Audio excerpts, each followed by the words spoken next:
بسم اللہ الرحمن الرحیم۔ حدیث نمبر 2 میں آپ سب کو خوش آمدید کہتے ہیں۔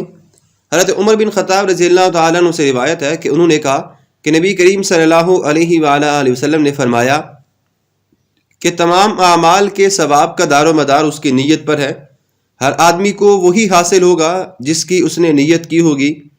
اگر اس نے اللہ عز و جل اور رسول اکرم صلی اللہ علیہ وسلم کے لیے ہجرت کی تو اس کی ہجرت اللہ اور اس کے رسول صلی اللہ علیہ وآلہ وسلم کے لیے ہوگی، اور جس نے دنیا حاصل کرنے کی غرض سے ہجرت کی یا کسی عورت کے لیے ہجرت کی کہ اس سے نکاح کرے تو اس کی ہجرت اسی کام کے لیے استعمال ہوگی جس غرض کے لیے اس نے ہجرت کی تھی۔ صحیح بخاری جلد نمبر 1 صفحہ نمبر 2۔ محترم سامعین، اب یہاں پہ دیکھیں ہمیں یہ بتایا جا رہا ہے کہ اگر انسان کی نیت اچھی ہوگی تو ثواب، اور اگر انسان کی نیت بری ہوگی تو اس کا عمل کے بدلے میں اس کو ثواب نہیں ملے گا۔ ملتے ہیں ایک اور حدیث کے ساتھ، اپنا خیال رکھیے گا، اللہ حافظ۔